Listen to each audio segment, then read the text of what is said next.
Yeah. We are in studio, baby. It is Monday night, June 6th. You know what time it is? It is time for 3 Drink Minimum. What is going down, fellas? What is happening? I am your host, JC, and I am flanked with my homie in crime, Tom Grassi. What's up, baby? What's How are you? What's going on? How you been, man? Oh, doing fantastic. You doing good? Another Monday night. What happened this weekend for you? What happened this weekend? Did a bunch of random shit. Went to the city a bit. It was good. Where were you in the city? Nice. I was in the city all weekend. Where were you? I got ice cream. That's essentially what I did in the city. Right. That sounds like that married life. That's pretty much what that was. Tell the people, bro, don't do it. It's not a good look. It's not a good idea. Not everyone can survive it. It's a dangerous beast. It's a terrible decision is what it is. But that sounds exciting. To his left is my token white trash correspondent, Chris Vaccarelli. What's up, baby? What's going on? How you, brother? I'm great. We, listen, man, we were still reeling over a couple weeks ago from the Taj. Yeah, that shit was great, man. Unbelievable show. Yep. Packed crowd. I think apparently you're not supposed to say you killed. I see that online a lot. Comics say don't say that you killed. We fucking killed. Yeah. Why not? Yeah. I got a lot of feedback on that. Yeah, that was a great show, man. I had a good time, dude. Yeah. And of course, you paid for basically everything, hotel, and I lost several $100s gambling. I won $60. I was happy. I was hating on you. Oof. Yeah, didn't you say you had to come home with $1,000 for rent? What happened with that? Dude, I don't know. I'm couch surfing. I don't know what I'm gonna do. That's good. Yeah. I walked out on the boardwalk. He was giving hand jobs. Oh, it was bad. I was in tears. I just want to play one more roulette. Listen, I needed $700. I didn't really need I needed $700 to pay rent and just pay some regular bills. Have a little food budget. I lost $300. I'm robbing niggas after the show. That's it. That's really what it is. We have some rich motherfuckers on this show today, and I think they're robbable. Maybe. That's great. We had a posse go down too. True. We had a nice little care about you. I met Chris's girl. Bad as fuck, bro. That's what I heard. Chris, what the fuck? Is it just because you eat pussy or what? Listen, not just black guys got big cocks, man. Get the fuck, dude! Come on with that little. What do you call it? A thimble? Get up. We don't buy it. We don't buy it. It's the confidence. Look at that confidence radiating off of the him. confidence is there, yo. She and I can't. I'm gonna report the truth. She was bad. Bodies, fucking thickums. What was she? Was she Dominican? Or? Yeah. Of course. Yeah. Dominicans settle a lot. I mean, it is. It is what it is. We do what we have to do to survive. And that's what she is doing. Okay. Who was that guy you were with down there? Oh yeah, go ahead. Who was it? Who was it? Who was that? I was fucking guys down there. Exactly, yo. You don't got no tags or nothing. You're not on your game today, Chris. Don't start, man. Don't start. Listen, we're doing a lot of judging today. All right, you know the nature of the show.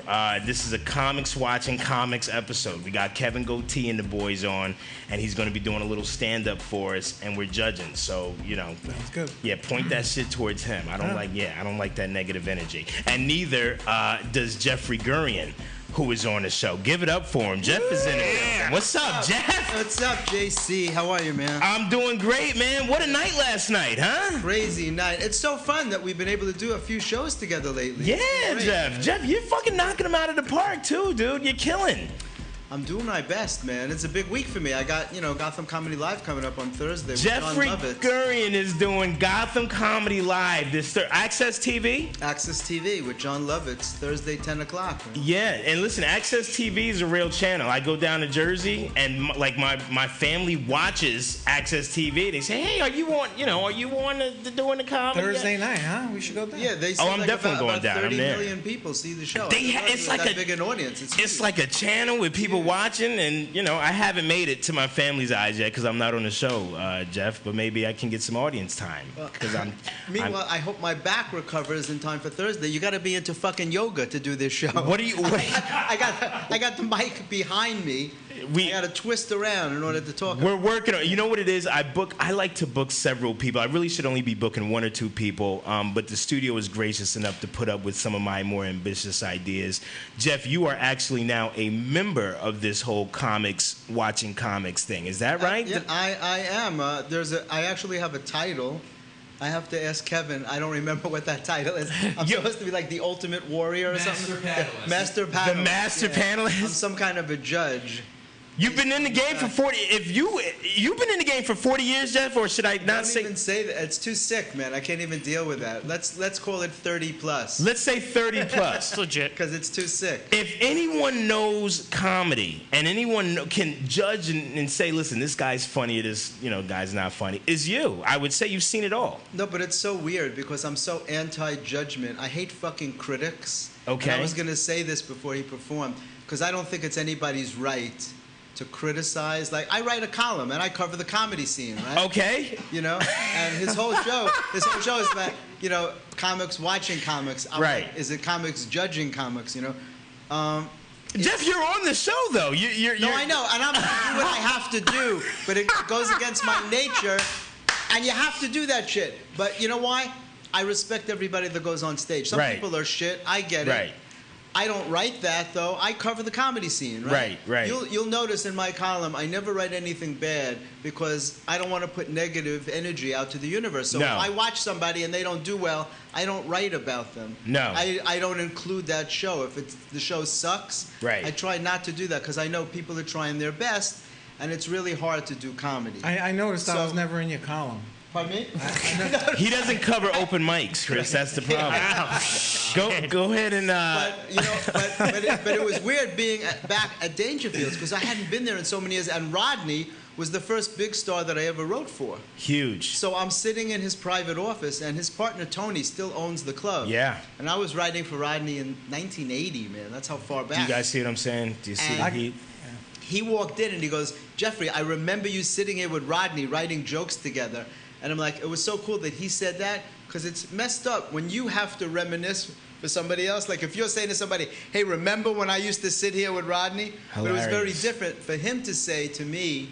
It was very validating that he remembered that. It was very cool. And it made me feel great. And the place looks the same, man. They have keep it in nice condition, but it looks the same. I understand they haven't changed a thing. Rodney's dressing room is the same as it was when we hung out there. Chris, the energy. First off, we had a great time at the Taj. Yeah. You couldn't touch the energy in this place last night. Yeah. You felt it. It's like it was just like it felt legendary. I got that interesting. It was just, that the audience was so hot. They were just they were right warm, on the baby. money. Everybody that I saw did really well. I got a good Jeff story. I was at Broadway, and I was out in the hall, and I'm talking to this other comedian. I don't know who he was now. Yeah. And Jeff walks in, and this guy was like, oh, you would thought like Jesus walked in, right? Remember?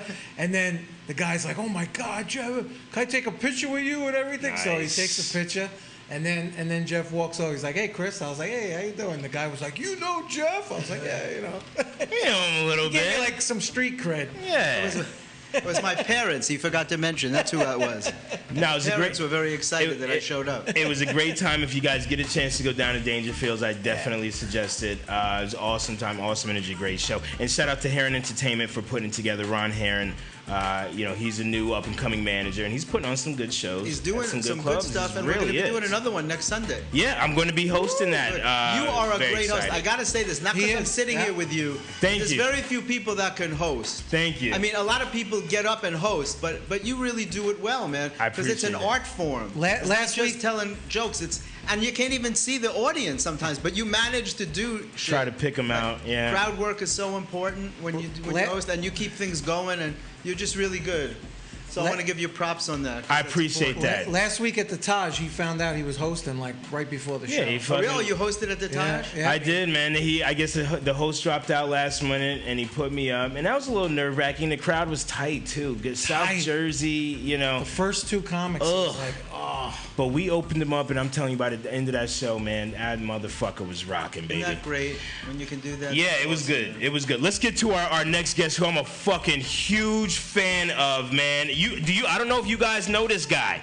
We don't get many black people in the studio, too, so I'm going to point it out the obvious, and I don't give a fuck. You talking about Kevin? No, I'm not talking about Kevin. I'm talking about my main man, Lawrence Deloach. What's up, LD? JC, what's up, man? Yeah, Lawrence runs the Memory Bank Shots podcast on iTunes. Comes out bi-weekly. Is that right, sir? Yeah, it's a basketball podcast. It's what I know.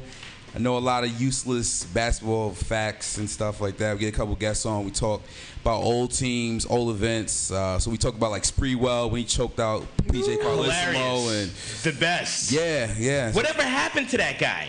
Sprewell? Yeah, is he? He got traded to New York. Then he went to Minnesota. Then he said he couldn't feed his family. He needed like he wanted more than $30 million, and then the NBA was like, "Nah, you're getting too much money. Get out." My brother pulled him over. My brother was a cop. Oh, man. He didn't know who he was. He's not into basketball. So Sprewell was like, Sprewell, I played for the Knicks. So my brother let him off. He was like, all right, cool. And he was like, give me a no, I'm going to send you tickets. He just wanted to get out of there alive, Chris. Yeah. He was more so thinking about his life, what was happening.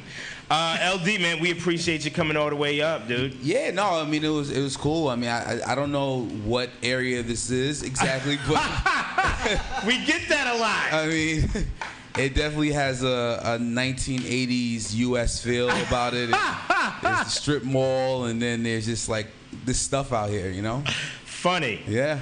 Well, yeah, man. We're out in the middle of nowhere right now, but the studio is very professional. These guys have done so right by us. Man. Oh, yeah. The studio's cool. Amazing. The studio's amazing. The guys are fantastic too. Yeah, it's a beautiful it's studio. Like a Manhattan studio. Yeah, it definitely is. It's just outside. You're like, all right, cool. I'm just gonna like take my time and make sure I don't get robbed and nothing like that. No, LD, now come on, hold on. Now put this thing.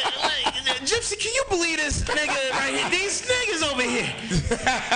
Unbelievable. LD, where are you from? Where are you from? Tell everybody where you're from. Who, me? I'm Brooklyn. You're from Brooklyn. He's from Brooklyn. I'm messing with you. I can't mess a little bit. They don't have Mexicans in Brooklyn? Yeah. Kinda, yeah. And you from Bed-Stuy? I grew up in Crown Heights. I mean, I'm messing with you guys. He's like, I'm really from the hood. Place I've ever been. No, it's not.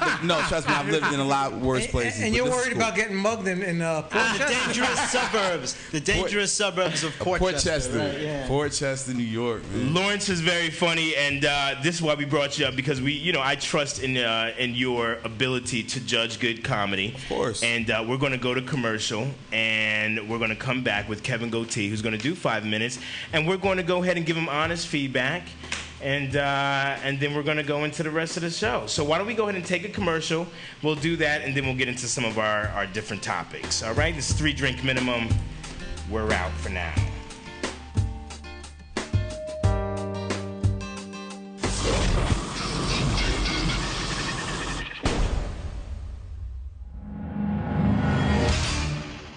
Addicted to Ink, a proud sponsor of the Zaraza Entertainment Network, is Westchester's premier tattoo, piercing, and apparel destination, offering only the finest tattoo and piercing services as well as the best atmosphere you will find. Addicted to Ink is located conveniently at 38 Westchester Avenue in White Plains, New York, right across the street from the Westchester Mall. If you got the itch for more ink, like the Zaraza boys do, get your work done right. Visit www.addictedtoinktattoos.com for more information.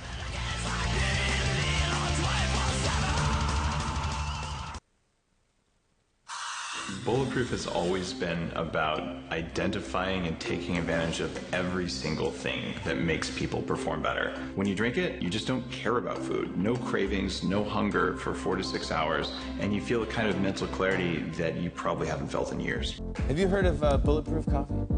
I tried it today. I feel pretty good.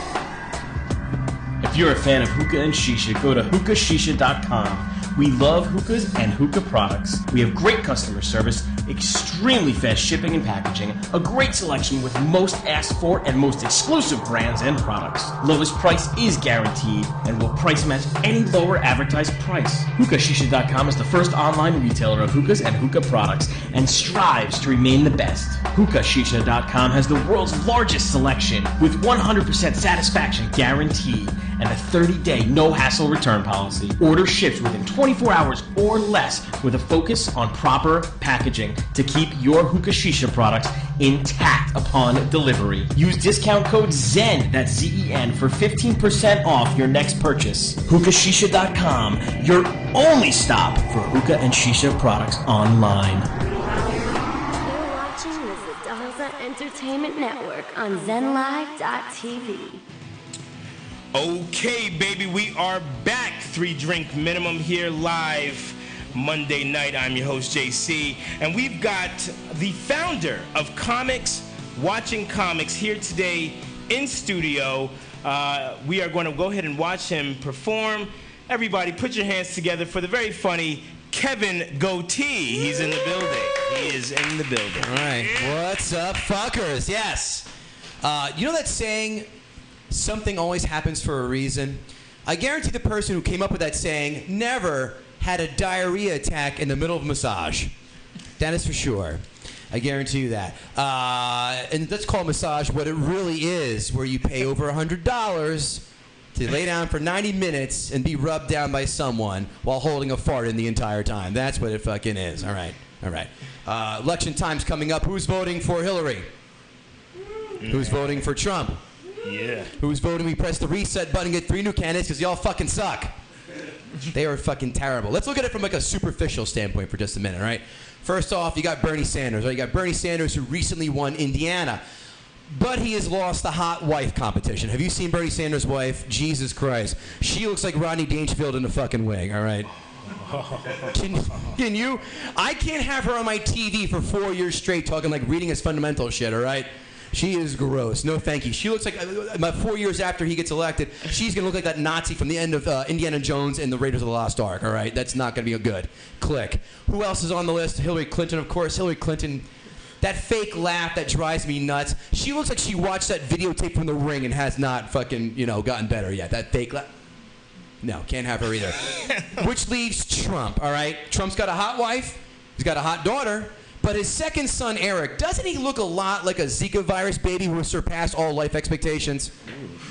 He is one ugly motherfucker, I tell you. But I tell you what, if I had to vote, this is the first election I'm not going to vote. But if I had to vote, it would be for Trump, and only for one reason. And that is to see all these loudmouth celebrities actually have to go through with their promise and move to Canada if he's elected, right? Like the first person who said they're going to move out of the country, Samuel L. Jackson. He's not leaving the country, right? I'm moving, motherfucker. No, you're not. You're staying right here in America. Why? Because they are paying $25 million a film for you just to say the N-word for 2 hours. That's why you're not leaving this country, all right? Second person, right? Second person who's going to leave too is Miley Cyrus. Miley Cyrus said she's going to leave. Fuck out of here, Miley Cyrus. Leave. Take your white trash father, hold his hand, and skip across the fucking border to Mexico, all right? No one wants to say, I don't trust Miley Cyrus. I hate her pop music. And correct me if I'm wrong, does she not look like when Bugs Bunny would dress up as a woman bunny? Not my thing. Not my thing. What are we pointing at here? All right. Last and not least is, of course... What's a fucking show? Oh, Lena Dunham from Girls said she would leave as well. All right, Lena Dunham. Please, get your fat, naked, pasty, white ass out of this fucking country, all right? Because I'm tired of Lena Dunham dancing around naked on my show, on my TV, all right? Every time Lena Dunham gets naked on TV, poor John Goodman loses a job, all right? No, thank you. A little bit about me. I'm a first-time 39-year-old father, which makes me a great-great-grandfather in the African-American community. All right? Oh, shit. Yeah. Well, there you go. See? Applause break from the white guy. My wife had a baby almost a year ago. It's fun being a dad. It's very weird. I was in the delivery room when my baby was born. Face the fucking wall. Do not look down, guys. Do not look down at that situation because you will never, ever be the same again. And I held out. Of course, it's not his head yet. He was there, too. I held out. What I was doing was just facing the wall, looking at my phone, checking the Yankee scores. She's like, what are you doing? No. Keep breathing. Keep breathing. Like, we will rock you. 7-2. Teixeira just hit a homer. No. Keep going. You're fine. You're fine. And then I look down when the nurse goes, Mr. Goatee, would you like to cut the cord of your baby? And go, what? Oh, fuck. Just to give you an idea of what it looked like, it looked exactly like Jason Pierre-Paul's hand on July 4th, all right? That shit was nasty, all right? Her vagina was really gross. All right. Foul. It took a while to name my daughter because I wanted to give her a name that was going to get her bullied. We named her Reagan. We didn't give her a name to get her bullied. And that's how you stop bullying kids. Don't give your kids fucked up first names, all right? I'm on Facebook, Raw Comics too. They're research for jokes, right? And 3 names that popped at me. Ready? Number 1, Jedi. Some douche nozzles name their fucking kids Jedi, all right? Like, what's going to happen in 6 years? Little Jedi's going to grow up, go to the playground at school. Some bully's going to give him a massive wedgie and go, hey, Jedi, why don't you use the Force now to get the under out of your ass crack? That. Second name, ready? Oh, God, what was the second name? Michelangelo. Ready? Michelangelo. Okay, a fan of the Ninja Turtles, mom and dad, I get it. Or fans of a statue with a really tiny dick. Either or, both unacceptable name. Last and not least, saw a guy, ready? He's a comedian. His name, Bread. B-R-E-A-D, Bread. Bread. Right? I know him. Right? Yeah, he does. Right? Exactly. His parents must have been like, fucking $35 for a book of baby names. Fuck you! Here's a grocery list. Bread! Perfect! Done! Can you imagine if you grew up in Bread's neighborhood, right? You were outside, see his mom stick his head out the front door and go, Bread! Bread! Get your sister spaghetti sauce and your brother laundry detergent and bring him in for dinner! And then go out back and get your gay cousin Pumpernickel. He's playing with his fucking Barbies getting behind the shed, that little homo. All right. All right, guys. Kevin Goatee, give it up for him. Matt, thank you for coming in. We had Matt come in and be an audience member. Matt, we could ask you some questions. I know you're shy. You don't want to be put on the spot. You're the only real audience member. What'd you think? It was pretty funny. I like a little more. Maybe a little nervous to do like some like real raunchy type shit. You like the dirtier shit? Yeah. You like that? I saw you laughing at the African American joke. You thought like that shit was funny? It's funny, man. Yeah. You know what I mean? You know it's a nigga sitting by you right now, man. Shit like that shouldn't be from Best Eye. Okay. Like I would laugh my eyes off whenever Dave Chappelle made fun of white people. I think it's funny when black people make fun of white people. I think it's one of the most hilarious things ever. All right, I just think it's fucking hilarious. That's real feedback, Matt. Thanks a lot for coming, brother. Appreciate that. All right, guys, let's get to the meat of this. Let's just go around and talk. LD, what you got? LD was stone faced. He was stone faced for a good foot. Nah, that's how I am. I'm doing the majority of my thinking. I'm watching. And like you said, I think the joke about I thought it was funny shit. The great grandfather, I thought it was hilarious. LD, be real, bro. Dude, be nice, dude. I mean, be yourself. No, I mean, yeah, no. I will say this. I think sometimes the references I don't always get. Okay. And I think that's it's like when you do more of those jokes that are so simple about like I'm a great grandfather in the black community. I think that's hilarious as opposed to like, yo, she looks like I don't know what you said. Leah Dunham looks like something. John, like some people may not know. I know John Goodman, but I'm just saying some people may not. And also, I mean, you just look like obviously this is not you're not at a club or you're not at a show, but you definitely just rush through it a little bit. I thought that diarrhea joke was diarrhea. Okay. I didn't get it. It was long as fuck, and I didn't understand where the punchline was. Yo, also, do we get to talk about his outfit and shit? Or I mean, yeah, let's absolutely, for sure. I mean, flip-flops, nigga. Get a mic too or no? You can go on the couch too, but let Jeff and Lawrence, let Jeff and Lawrence get their shine, and then you can go on it. You can go on the couch now, but in terms of the mic. Jeff, what you got, dude? Well, let me get into my yoga pose. I thought I have to be doing fucking double Dutch. Here we go. Like thing hanging here. So I have a lot to say. Yeah, all right. Okay. First of all, I have a question to start with. Why are you doing this? What made you want to be evaluated by people on the air? He was asking about comics. It's kind of funny to turn the tables on me. Because of the show, because it's comics watching comics and they evaluate comics. Right. Okay, I was just wondering why you would subject yourself to that. Okay, so let me preface my statement by repeating again that it's just my own opinion. I would start with the fact that you chose just about every topic that I hate. Oh, God. No, well, I'll tell you. You went from a diarrhea joke. I happen not to like bathroom material. I think it's very immature, and every single comic that gets up has to include a fart joke or go into the bathroom in some way. And to open with that, I think if I'm sitting with a girl in a club, the last thing I want to hear is about a guy going to the bathroom or diarrhea. I'm having dinner and I bring a girl out for an evening. I don't want to hear that. I think it's childish, and I think there's so many more things that you can joke about because you're obviously funny and you have a great sense of humor. And if that's what you choose to open with, most people open with something strong. Why go to diarrhea and then right to fart, like 2 in a row, and then politics, right? Politics is going to change, right? I mean, it's very topical. So if that's what you choose to do, fine. But those jokes won't sustain. Like next year, they're not going to be, like. I happen to like evergreen material that you can use anytime. But some people do very topical stuff. So that's not a slam. That's just, a comment that's where you went with that. I like the Lena Dunham, John Goodman reference. When she's naked, John Goodman loses a job. I thought that was very funny. I like the 39. African American got a big laugh. That was cool. And probably because it was 5 minutes, you spoke too fast because you realized you only had 5 minutes to get it. So think about when the comics have 1 minute. You're not even going to be able to understand them. Right. It's very hard to get anything out in 5 minutes. But if you do late night TV, that's all you get is 5 minutes. So I think you have to maybe choose less material if you're going to do 5 minutes and deliver it slower. Because when you talk fast, the audience gets nervous.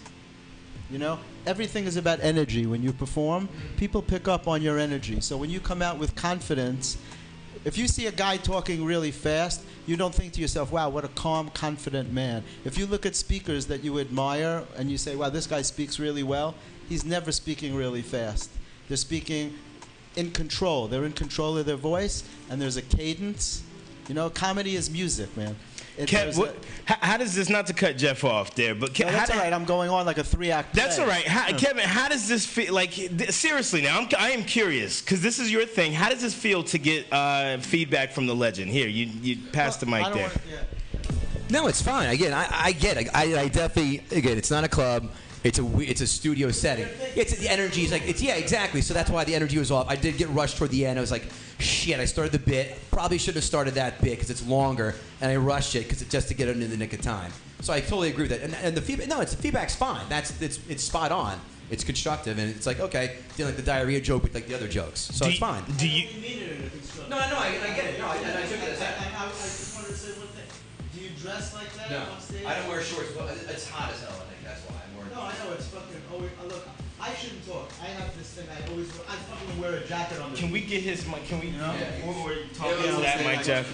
I wear a jacket on the beach. I don't wear So, because I was saying, because it's distracting for a guy to come up in flip flops. Like I think also you dress for your audience. Right. So to come up in shorts and a t-shirt, okay, cool. Then that's. LD was gonna roast him on the clothes too. I seen him. I seen him fixing his face. I know. I just saw him looking down again, like. I was like, you got the sun. You could at least took the sunglasses. That would have been. I get the shorts and the flip flops, but you could definitely remove the douchey accessories and shit like that, bro. Coming from the guy who got his hat taken off at Carmi the other night. What's that about? That's fine. I went to Karma, which I will never Karma Lounge, and no. It was Kay Weinberg for her birthday, and it was Friday night. I got there at like 9:03, and the bouncer looks at me and says, "No hats." So I was like, that's fine. I said, look, I just put it in my pocket. He was like, nah, you can't put it in your pocket. He said you could put it in the bushes, like around, like outside. Yo, get the fuck out of here. Yo, God. And I was like, look, that's their black guy rule or whatever. Oh my God, and I hate that place. It angered me so much. I was like, look, man, I'm not gonna put my hat in the bushes. I said I could put it in my pocket. He said, look, man, you wasting time. You want to get in or not? So I just kind of walked to the side. I put my hat in my pocket, and I went in. But it was just like, come on, like it's not that serious. That's man. weird. The crazy thing was, I said I'm actually performing on the show, so I'm gonna be in and out. And he's like, I don't care. Like, you're not getting in with this hat. So. Did he make you pull your pants up? I mean, hilarious. They were pretty fitted anyway. My pants were fitted because it was a Friday night, so I knew I was gonna be out. So I was like, let me make sure I wear my most fitted jeans and stuff. And but he just wasn't with it, you know. So it's whatever. And this is the hat too, so it's kind of bendable, so you can just throw it in your pocket. You know, it's funny that that even guys, I guess, can wear distracting shit on stage. I mean, Kevin came in here because of the studio. You would never wear this in a club type situation. No, never. But listen, this is your fucking baby. This show, you brought Jeff on, which we call him the legend here. Yep. You're very serious about this. From what I understand, you got some great opportunities with the show. But the controversy is, who are you to shit on anybody else doing comedy? Like, who the fuck is Kevin Goatee? That's why I brought three other people on the panel who are more experienced and have more successes than I do, as well as Jeff. And it's funny that he's the only comic these days without a beard, and his name is Goatee. Hilarious. It's hilarious, right? Every comic has a beard these days. It's crazy. You brought in comics like Mike Racine. I did. Who Mike is fucking very funny. John Moses, I'm a huge fan of his. Mm-hmm. Who else did you have? Leah Bonema, I believe. Leah Bonema, Jimmy Failure. Jimmy Failure. Brian great. John. Fox News. Yeah, Jimmy Failure.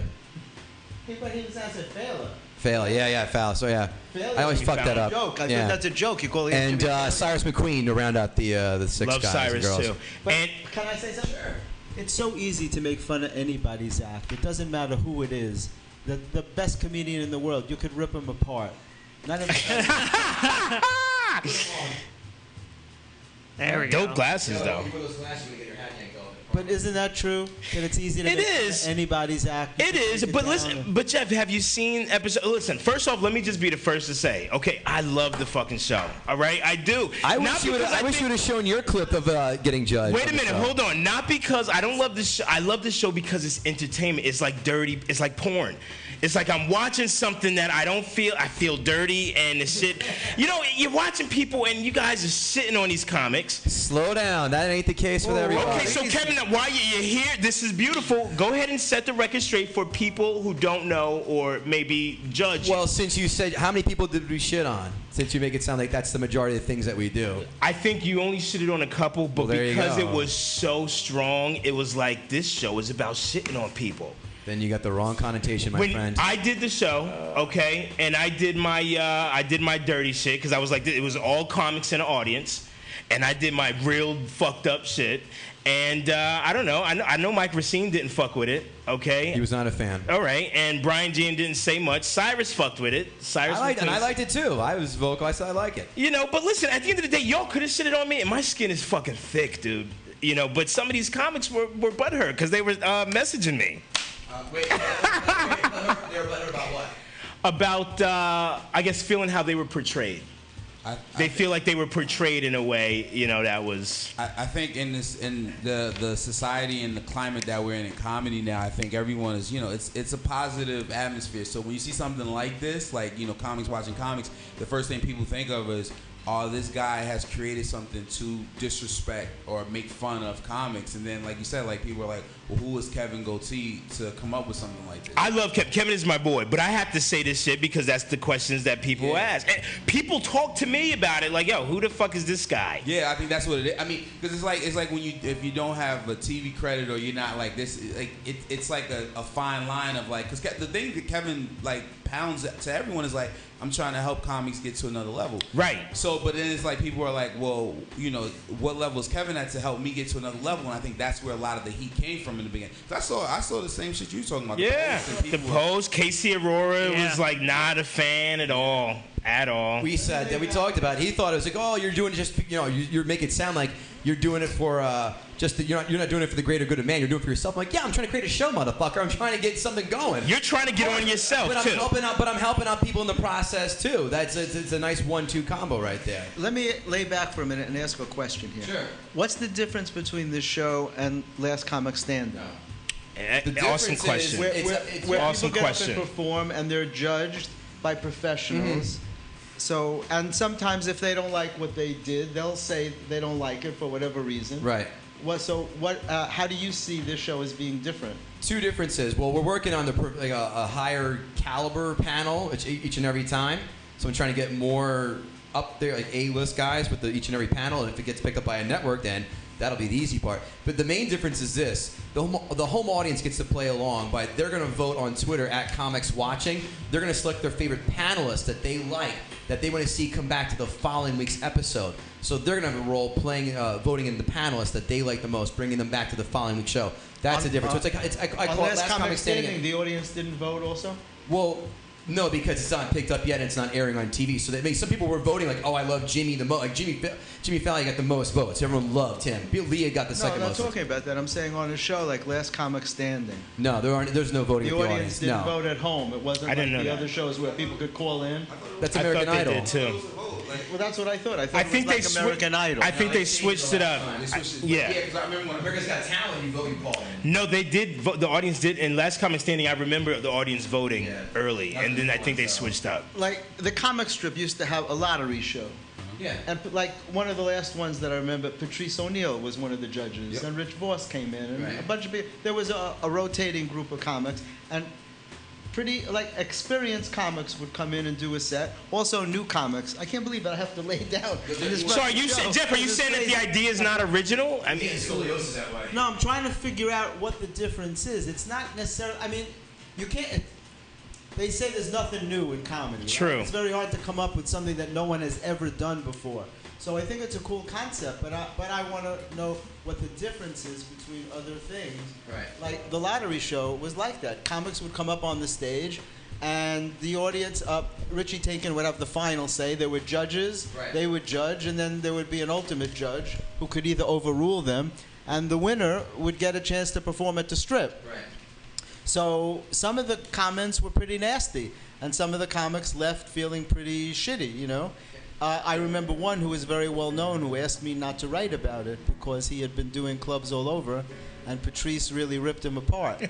So I don't know. I think if you subject yourself to that type of environment, you got to go with the punches. You know, I mean, He just talked about it, and you brought it up, and I'll bring it back to this. Casey Rohr, this is why he hated it. He did that lottery show, and either Patrice or Voss ripped him a new asshole, and he walked out pissed. Wow. So I'm like, what this sounds like is transference to me. This is you revisiting an old memory of you getting your asshole ripped. So you're saying Casey got butthurt because and we talked about this as podcast. This is nothing. Okay. Like, yeah, we I didn't hear that part. And to answer your question, the difference is the reality show aspect of, again, everyone's social media oriented these days, and instead of having the same 3 or 4 panelists like every other show is, the audience is going to pick one panelist that they're going to bring back every week. Like, you know, it's going to change every week unless some guy or girl goes on a crazy streak. So the point is, you're going to see different panelists every week. So it's a different flavor of the week. That's a big difference. All right. Well, listen, guys, check out Comics Watching. Go ahead, Lawrence. What were you going to say? I'm sorry. 2 things. One, wearing sunglasses indoors is cool as shit. Hilarious. So that's one.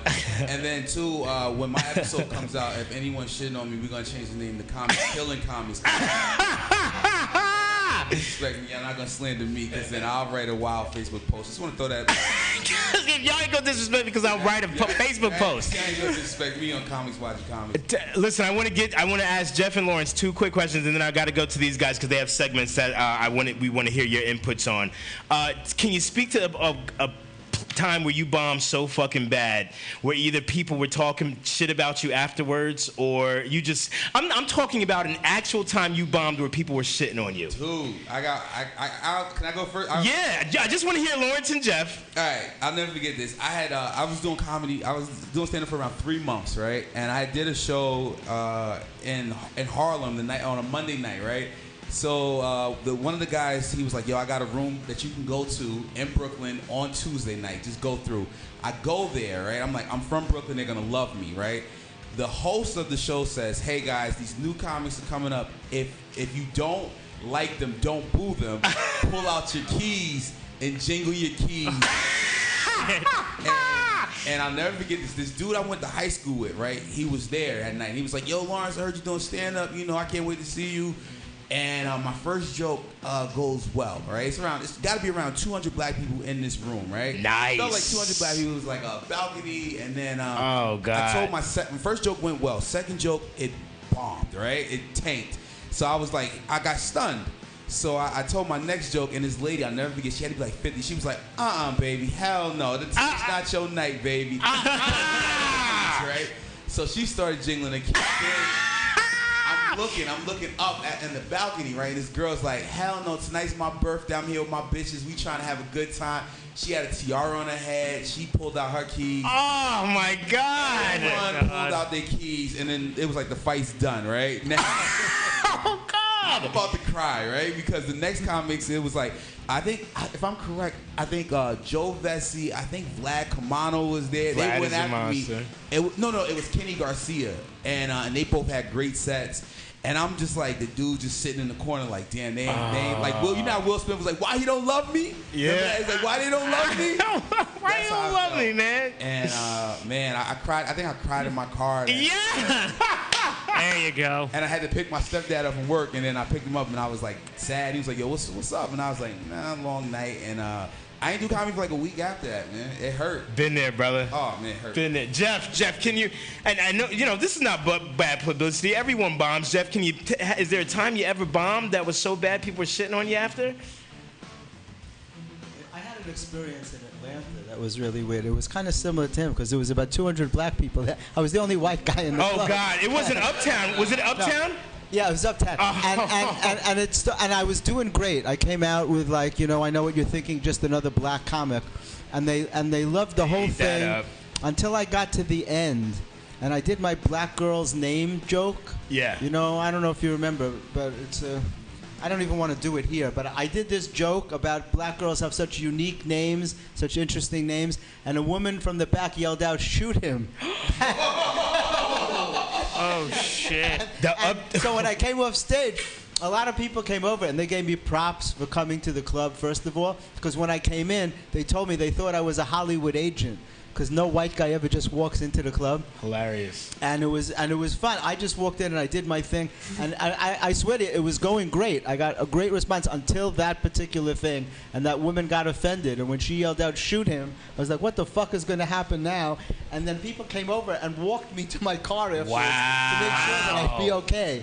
Isn't that cool? That sounds like the Uptown it was crazy. That's one of the hardest rooms in the experience. United States, from what I understand. I heard Tony Woods talking about that. Yeah, everybody said.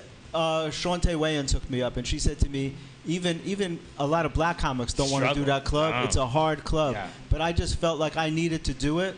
Good. I'm not going to back out. I'm just going to go up, man. So. Listen, we talk about this. We're having Dave Lester on the show next week, and Dave bombed on national TV for Who's Got Jokes, and he's gonna come in and we're gonna analyze his set. So that was like an epic bomb. So that wasn't even worse than what Kevin just did in studio. So that's cool. Footage of the show. We got a couple. I'll do it in post. We got a couple of topics that we want to get you guys' feedback on here. Tommy Grassi, go ahead and take it with Tommy News. You got a couple things you want to. All right, yeah, real quick. So everyone knows about the sad news of Muhammad Ali passing away. Yeah. Piers Morgan came out basically saying that Ali was. He basically said that he was more racist than Donald Trump had ever been, and he got a shit ton of backlash. Muhammad Ali? Yeah, saying that there was a ton of. So he said far more inflammatory and racist things than Trump ever has. So he got a whole bunch of shit This is about Piers that. Morgan, the CNN. He was the British guy, right? Yes, he's a such British fucking newscaster. twat. Oh my god. Yeah, so yeah, he got basically shitted on by a whole bunch of people, kind of attacking him. But so I think because Donald Trump basically talked about he gave out salutations that give it up for Ali, he was a great guy and stuff like that. And a lot of people were calling him a hypocrite because he was talking about banning Muslims from the entire country. So people were giving him shit, and that's what Piers Morgan, and that's what Piers Morgan basically was responding to. What do you guys think? Yo, Kevin, you're a real conservative. You're a right-wing conservative guy. No, I'm not. You're not? I'm in the middle. See, that's the thing in comedy. Since I'm in the middle, I might as well be far right. True, because you can't. Because everyone's super left leaning. Again, I'm in the middle. I might as well be in the right. Yeah. So. But are you on line with Piers on this or no? No, I'm not. No. Muhammad Ali did say some shit, but to say as much as Trump, no. What racist shit did Muhammad? Why when black people? He said a lot of shit about white people. That's very well documented.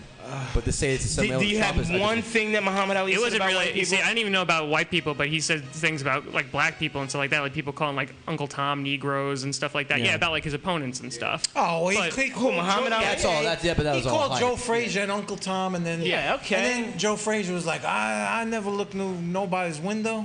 You know, he thought he's calling. Yeah. I'm not a fan of calling black people Uncle Tom's over Yeah, that was part of his thing, though. You know, to get, I don't think Muhammad Ali. We're talking about the '60s, the fiery '60s, Right. And he was saying things that were defensive. You know, come on, dude. He spoke out You against could- the Vietnam War, which was Okay, that was awesome. big. That was big, but that's not racist. listen, I'm saying, like, that me. was really I'm awesome. the racist motherfucker you know. You're a redneck. Right, and I still have no problem with Muhammad. I don't even. I don't get that one at all. No. All right, Lawrence, you're a fan of Muhammad Ali or no? Of course. I mean, things he's done, things he stood up for. I mean, the era that he came up in, you got to realize. I mean, this, Oh, forget Come it. on, The best dude. fighters in the world. best fighters in the world. It was, a lot of racial tension. I mean, those guys weren't just athletes. they're bigger. Yeah, they were larger than life. So We don't have athletes like that who take of those guys- stances. Any of those guys back then would be cleaning up the heavyweight division right now. Like even Norton, Ronnie Lyle, all those guys would be killing people right now. Jim Norton? Ken Norton. Ken Norton. What's the name? Or Jeff? Any words about Muhammad Ali? Are you on Pierre's side with this? What do you think? There's two things that I don't discuss: is religion and politics, and I carry that through everything because I find it very divisive. I consider myself an independent person, and I make my choices based on the information that's available to me. Okay. Muhammad Ali, I would say, was a great individual, and I respect the fact that he gave up his title for something that he didn't believe That was in, that he big. wouldn't go to war, because very few people would do that, No. to give up your title. I think he was able to fight in England after that, but for 3 years, he wasn't able to fight in this country. Right. And I'm sure he didn't know what his options would be when he did that. So I respect anybody that stands up for principles like that, Yeah. and I thought that was pretty cool. Yeah, it was. Tommy, next topic. Yeah, super quick. So that whole gorilla news was a huge thing about how they had to shoot the gorilla because the kid fell into the enclosure. Well, they came out today saying that the mother of the kid is not going to be prosecuted or charged with anything. So Facebook blew up about the whole internet blew up about this gorilla. Yeah, and I'm on the side of basically, and she, by the way, she said that she doesn't plan on suing the zoo either. Good. So I think she's a piece of garbage. So I mean, that's my opinion. I think if you're gonna have kids, you need to watch your kids. There was like witnesses that say the kid said, like, "Mom, I'm gonna go jump into the gorilla enclosure." This gorilla got more But that's the thing. Some attention. I agree.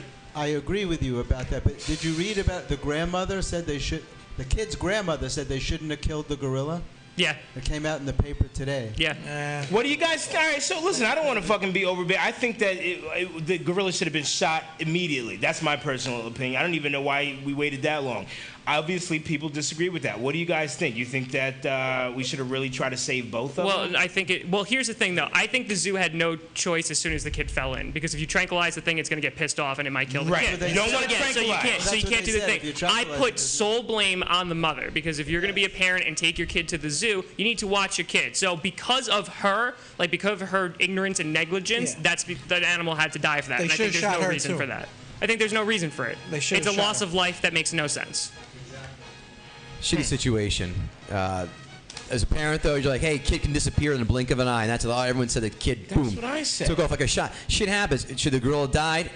Listen, Jack Hanna, who's the expert in animal, goes, that was exactly the 100% the right call to make. Did suck the gorilla's dead? Yes. Say human life over animal life. Sorry. Yeah, come on. Sorry. I don't even I understand. mean, it's a goddamn shame. And silverbacks are known to have shitty tempers. It's not like they were in the chimpanzee cage where they're playful and shit. Like that motherfucker will tear you a piece. No, they are. You're right. Chimps are Yeah, really you're right. dangerous. Chimps are Yeah, exactly. incredibly dangerous. No, Yeah, the silverbacks don't fuck around. So it's honestly though, I think I absolutely think she should be prosecuted. Absolutely. Absolutely. Disagree. Absolutely. I disagree. I mean, it's a shitty To not pay situation. any fines for like literally, it is her fault that her kid fell into the thing. It's literally her fault and solely her fault. There shouldn't have been openings where a kid could fall through. And that's another thing. yeah. That you shouldn't have an enclosure around How wild the hell animals. does a kid that, fall in a that, that zone? anything could Yeah. fall, that a person or a child could fall through. They should have a solid wall there that you can't fall through. So it goes back to both. I agree with you. The mother should be holding on to the kid. but he shouldn't have been able to fall through. I mean, they've never had an issue. What was it, like 38 years or something like that? Yeah, I mean, all it takes is one time. But it's interesting that this is like, because this has happened before, to my knowledge, right? Where kids for this, like, not in this place, but yeah, stuff like that has happened before. Yeah. And what was the result most of the time? Did they kill the gorilla, or I'm assuming that they had to kill the animal. Yeah, because I think there was a lion issue. I think it was like last year or something, right? Some like guy recently jumped into a lion yeah, cage he was naked. Yeah, and they had to kill one of the lions. 2 lions killed him. Yep. And they killed both of the lions. Yeah, like the guy was obviously insane. Yeah, he mentally jumped like in. disabled. Oh, the guy was mentally. See, I was like in his underwear and like was screaming and stuff. The guy jumped into the tiger cage in the Bronx Zoo like last year. Was that it? The guy jumped into the tiger cage and they pulled him out in time. Like, that motherfucker deserves to face charges. That's just stupidity. Listen, but a kid, that's just insanity. Not with me. Are we bad, Kevin, for having zoos in the first place, or no? I don't even like. What is the zoo? It's for us to take animals out of their natural habitat and what? And stare at them. Yeah, I started thinking about that too recently. About circuses. You know that they started banning elephants. They started banning in the circus. animals. Like Circus du Soleil. Like they don't have animals anymore. Like at all. They don't have any circus animals because it's a big issue. I think they gave them a couple of years to get rid of the elephants. And you know, we just took it for granted. I grew up thinking, yeah, you go to the circus. But when I started thinking about it, I'm thinking, yeah, it's such a strange thing to do. You just go there and stare at animals. Yeah. Well, they that beat the don't shit belong out of there. them too. Like they treat them like crap. Like the actual training of an elephant is terrible. It probably started in the 17 or 1800s when explorers would bring back animals to make money and charge people to see them. Everything's always about money. I got a question for you guys. If your child like fell into a gorilla cage, would y'all go? I'm jumping in. I'm jumping in after my kid. You jumping in after your kid, right? We both going out, right? I'm jumping in after my kid. It's my kid. It's my responsibility. I'm jumping after my kid. I gotta really think hard about this one. You heard the video. She's like, "Mommy loves you. Mommy's right here." That bitch ain't jumping into the gorilla cage. It's the reason why I don't want children. I mean, I don't know. When I was a kid, done the same thing. and I used to act bad, my mother said, "Yo, I will drop you off with gorillas." Like that's how like it was. Like she was like, "I will drop you off with lions." Like I don't care. That's racist. And I turned out to be a good kid, so it's like put the fear of gorillas. She put the fear of the lions in my heart, man. Elder, you are a good kid. We're gonna close down here. You've been in comedy for how long now? 5 official years, yeah. 5 official years, man. How's that going for you? What you know? Like, I mean, it's cool. I mean, I'm getting better every day. You know, I'm not gonna come on here and sound mad arrogant and shit, but you know, I'm cool. I'm good. I'm a fan of yours, dude. I've tried to put you on in little spots, and I don't think people know you like they should. Because the one time I tried to put you on was a fucking disaster. I mean, yeah, it was a total disaster. But you know, the guy basically he told me, "Yo, come to my open mic. I want to see you," and it was. Come to my open mic. But it was like the dude, we did a show together. The dude was horrible, man. I went up and I had a respectable, I'm not going to, like, you know, it's a respectable set. And he still was like, hey, man, I just want to see a little bit more out of you. And I was like, dude. We're talking about Tuval Moore, folks. I mean. I'll fucking say his name. I don't give a fuck. He runs a show at the Grizzly Pear. That nigga's garbage. Anyway. I mean. Anyway. But things are picking up. I mean, I'm you know, like, I'm getting. Things are getting better. I mean, people are booking me. I'm pretty. Not for him, but. What upcoming projects do you have before I get to Jeff? I want to plug his book, which is important. What upcoming stuff do you have going on? You know, it's dope. I'm really excited. I'm gonna do what is it? Frantic at the Stand. Nice. June 20th. I just did Roast Battle last month at the Stand, which was well received. Jeff Ross loved it. Patrick, you know, he loved it. So, you know, I mean, I'm doing a lot more stuff and just continue to grow. Congratulations, man. That's a great spot. That's awesome. Thank you. Jeff, you have an incredible book that I don't know if you've announced. It's not. Is it published yet? It's not out yet. It'll be out in a few weeks. This is the, what do you call it? Let's put that up to the camera, please, so people can see that. It's called, I got 2 books coming out, actually. This one is coming out in a few weeks. It's called Man Robs Bank with His Chin. And other unusual stories missed by mainstream media. And the foreword is by Scott Dickers, the guy who created The Onion. Nice. I used to write for the Weekly World News, and I was a writer-reporter, and I had my own column called Gurian's World of the Bizarre. Awesome. So it's all unusual stories And I got some really cool quotes from Richard Lewis and Nick Kroll and Colin Jost from Saturday Night Live. Nice. Where can people pick it up? Well, it's going to be available online at what is the publisher's name? Micropublishingmedia.com. Okay. But it won't be out for a few weeks yet. My other book is coming out on July 5th. The book that I did with Chris Rock on the comic strip. Chris wrote the introduction to it. Right. They did an updated version of it, and it's called Laughing Legends: How the Comic Strip Changed the Face of History. Nice. And Richie Tikin, I believe, is involved Richie in that. was on it with me. We did the book together. It took Richie 4 is the years. owner of the comic strip. The for comic strip. everyone He's the guy who discovered Eddie Murphy and Chris Rock. Yep. And it's interviews with Seinfeld, Ray Romano, Colin Quinn, Susie Essman, Lisa Lampanelli, Jim Gaffigan, everybody that came out of the strip, Awesome. It's one of the few clubs that's still open. It opened in '76 and still going strong. Love the so strip. it's Man Rob's Bank with His Chin and Laughing Legends.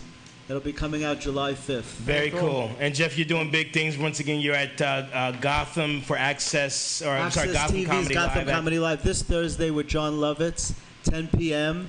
So wherever you are, just check out your listing for Access TV. You can get it on Dish TV, Direct TV. It's Fios has it I think 30 million people get to see it, so it's all over the place. It's good shit, brother. Congratulations. Thank you, man. Thank you. Kevin Goatee, where can we find you? What you got upcoming? What's going on? Well, you can find me tomorrow. Great adventure with you, as a matter of fact. Yeah, tomorrow. But if you listen to Sirius Satellite Radio, Raw Dog Comedy Channel 99, you'll hear me at 3 o'clock on the Check Spot Show with Emma Willman. Did an interview with her a little bit ago. It'll be airing tomorrow at 3 o'clock on Raw Dog 99. I'll be at the Stand next Wednesday at 8.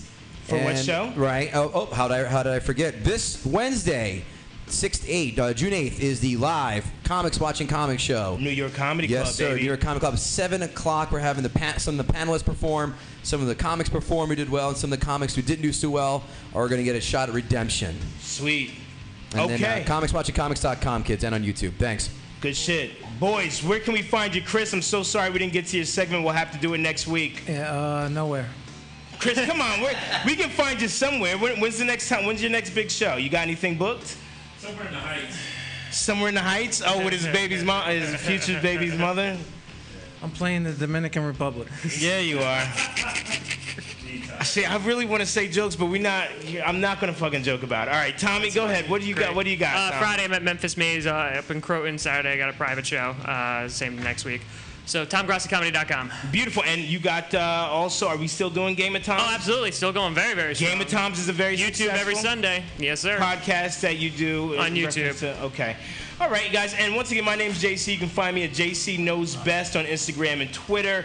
Got a huge show, Race and Sex, with Tracy Carnazzo at the Standing Room next Tuesday night. And this Sunday, I'll be hosting at Dangerfields as part of Heron Entertainment's weekly Sunday night show there. This has been an awesome Comics Watching Comics episode of 3 Drink Minimum. Yeah. We appreciate you checking us out. We are here every Monday night, live, ZenLive.tv, 8 o'clock. We are out. Yeah.